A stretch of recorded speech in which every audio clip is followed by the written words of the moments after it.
Bientôt un an de mobilisation. Le 17 novembre prochain marquera l'anniversaire du mouvement des Gilets jaunes. Pour l'occasion, France 3 leur donne la parole ce soir avec un grand débat régional sur le thème les Gilets jaunes.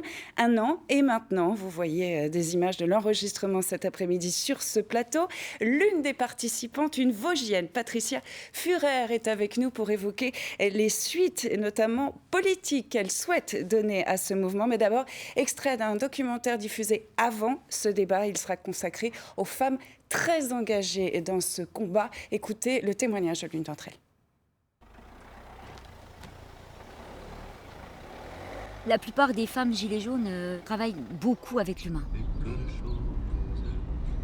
Beaucoup d'infirmiers, d'aides-soignants, d'aides à domicile, de nourrices, d'éducateurs spé. On ne nous donne plus les moyens de prendre correctement soin de l'humain. L'humain, c'est plus le centre. On nous parle que de capital, que de rendement. Mais quand on travaille avec l'humain, on ne peut pas parler d'argent. Accepte juste de connaître. Et donc, à un moment donné, il va falloir que toutes ces élites-là, ils redescendent un petit peu de leur trône et qu'ils se rendent compte qu'une société, pour qu'elle marche, c'est du plus petit au dernier. Voilà, c'est pas le premier de cordée, comme dit M. Macron. Le premier de cordée, il doit tirer les autres et il doit faire attention aux autres. C'est toujours celui qui est le plus élevé, qui est le plus privilégié, qui doit veiller à ce que le plus faible et le plus fragile soit protégé. Et pas l'écraser. Quand on est premier cordée, on tire les autres. On les amène vers le haut, on les écrase pas. 47% des Gilets jaunes sont des femmes, selon une étude faite le sujet. Comment l'expliquez-vous, Patricia Furer, qui avait été dès la première heure dans ce mouvement ? Déjà parce que les femmes sont peut-être très touchées par le manque d'emploi, par la pauvreté, notamment les mères célibataires qui élèvent seules leurs enfants. Celles qui sont actuellement à la retraite et qui ont eu des parcours chaotiques, de professionnels chaotiques pour élever leurs enfants. Donc toutes ces femmes-là... plus en prise peut-être avec les réalités. Voilà, sont plus en prise avec les difficultés financières encore que les hommes. Voilà. Un an et maintenant, c'est la grande question posée ce soir. Peut-être une suite politique, c'est du moins ce que vous appelez de vos voeux.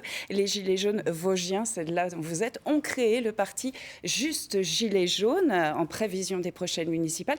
Quel est l'objectif ? Gagner des villes ou continuer à être sûr de faire parler de soi ?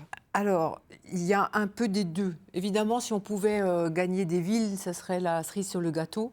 Mais ce n'est pas vraiment ce qu'on vise. Pour l'instant, on essaye de mettre le doigt, si vous voulez, dans l'engrenage pour essayer d'avoir un pied dans la place, un petit peu en candide pour l'instant, parce que la politique, c'est quand même compliqué. Vous arrivez justement à mobiliser les membres du mouvement, ils vous rejoignent. Alors, ils sont ça a été très difficile, oui. Ça a été très difficile parce qu'il y a une haine de la politique, des hommes politiques, de tout ce qui est politique et un rejet qui est assez important. Nous avons fait le tour de tous nos ronds-points avant de nous lancer en politique, puisque nous étions déjà regroupés en ronds-points pour demander l'avis des gens. Il a fallu les convaincre. Ils ont dit oui, ils ont voté, oui, mais il reste encore beaucoup de travail. Se lancer pour les municipales, faire campagne, ça coûte cher. On sait Oui. que les Gilets jaunes n'ont pas beaucoup de moyens. Comment comptez-vous vous y prendre ? Alors, on va acheter une petite caravane qu'on va appeler la caravane jaune des Vosges.